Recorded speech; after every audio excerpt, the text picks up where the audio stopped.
Well, the tomatoes are about done for. First frost really set them back, but of course tomatoes are warm season crops. Let me show you my cool season crops, which are doing much better with this cool November weather.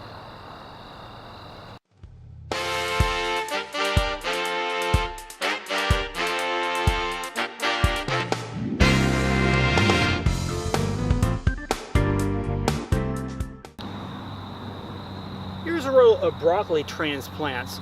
We grew these from seeds and transplanted them probably about 3 weeks ago. They're all doing fine, probably about this high now. This is early November.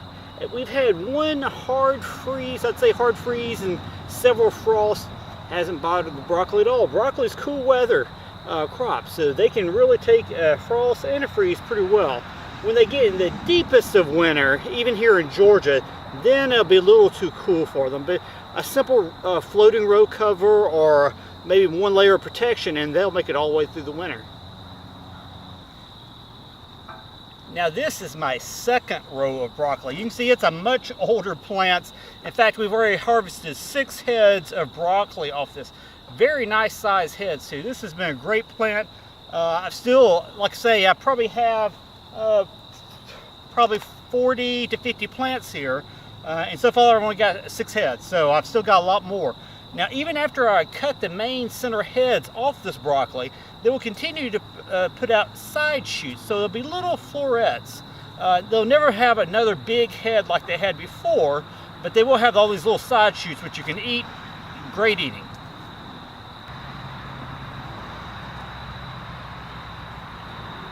Well, here are my collard greens. This is a wonderful southern dish, very, very popular here in the South. You gather the leaves, take a big pot, put a little oil, a little garlic, smash garlic in the bottle, simmer it a little, put all the leaves in there, put the lid on and cook it. It'll cook down, it's fantastic. Turnip greens taste very similar taste, or at least texture and look. Slightly different flavor though. You can actually eat the plant raw as well, but traditionally it is cooked. Very good though.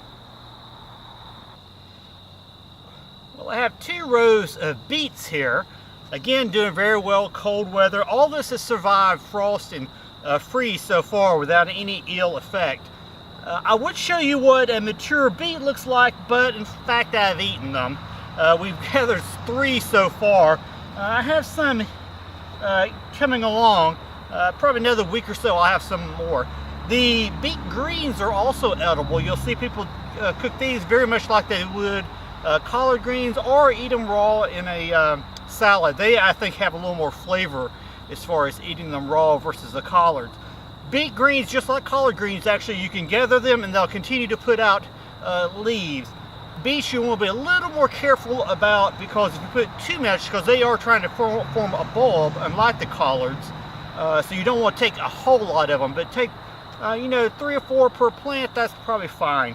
It won't affect the bulb size at all.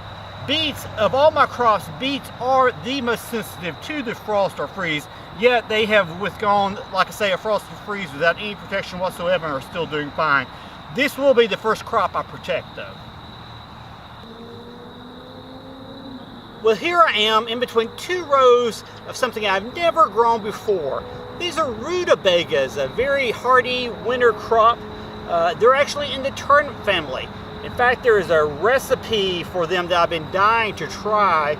You take a rutabaga, you take about the same amount of potatoes, cut them up like you would making mashed potatoes, boil them in water, a little butter. It's supposed to be fantastic. I'll have to report back later on how it tastes. Now, this is something that's actually hard for me to grow just about any time except the fall. This is little Bibb lettuces. They form a nice little head of lettuce. Won't be like a big iceberg, but probably about the size of a softball. Really cute little lettuces. I love growing them. However, no way can I grow it in the Georgia heat. This is the kind of weather for head lettuce, certainly, as well as cutting lettuce. Come over, I'll show you my other cutting lettuce I have as well. Well, here's my cutting lettuce, leaf lettuce. Actually, this is a mesclun blend. You'll hear that term a lot. And really, a mesclun blend is just several different types of loose leaf lettuce that they've mixed the seeds together. So you get a nice variety of curly leaves, straight, red, it makes a really attractive salad. You can actually see at the beginning of the bed why it looks a lot worse than the back. That's because we've been harvesting from the front part of the bed. To harvest the leaf lettuce, we just simply use a bread knife or a long knife, and we'll just take it and cut along and leave about an inch or so of the lettuce, and that will actually regrow. To a week or two, that'll be ready to harvest again. Next week I'll go to this side, and I'll just keep alternating back and forth. This quite possibly is my favorite winter vegetable. These are sugar snap peas. I let them grow up on my tomato cages. It's a great use for the tomato cages during the cool weather. Certainly the tomatoes don't need them. And if you have 300 tomato cages, great use for them. These sugar snap peas are fantastic. In fact, we've harvested a handful of them. And we haven't cooked any yet because we keep eating them raw. They're that sweet. It's amazing how delicious these things are. Now, if I actually had some self-control and could gather, a bag full of these and make it all the way to the kitchen, simmer them in a little butter, now you're talking some good eats. Well, this is a row of radishes. The perfect accompaniment to salads is, of course, radish. So we always try to grow radishes. Now, I have a confession to make. It's funny, you'll read gardening books, they always say, oh, start off simple, grow radishes, squash, those are the easy things. I always have a hard time with radishes. I don't know what the deal is.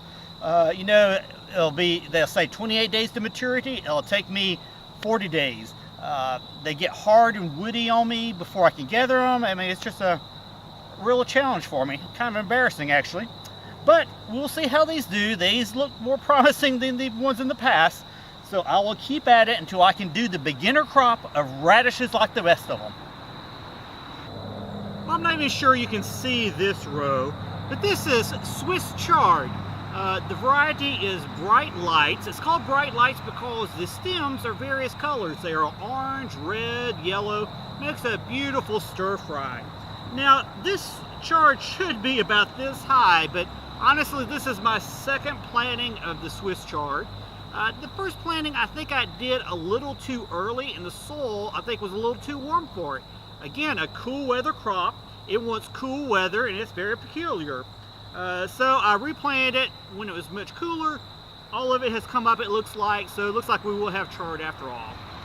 Now, on this side of me, you may think, well, that's a row of grass. Well, that's close.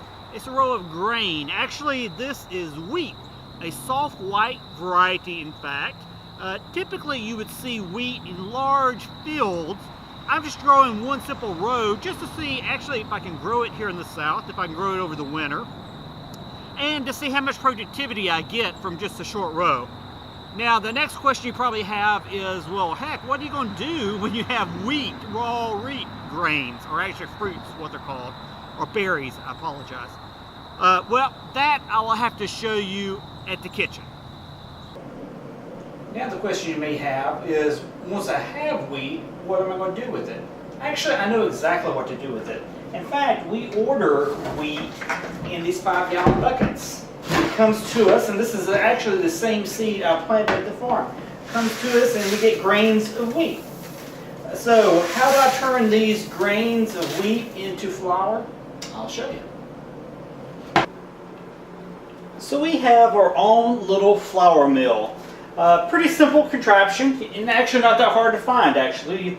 You pour your wheat berries in the hopper here, grinds it, and actually the flour comes out in this little container here. So it's simple to do it.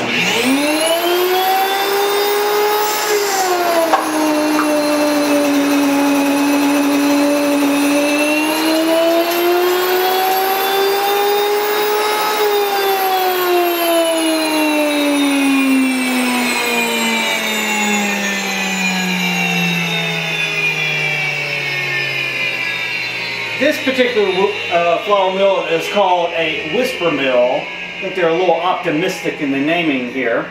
But you wait for the motor completely to go, and then you can just disconnect the hopper here. Take off the lid, and there's your flour. Now, interesting enough, when we first did this, I thought the flour would smell really nice, like, you know, fresh bread or something.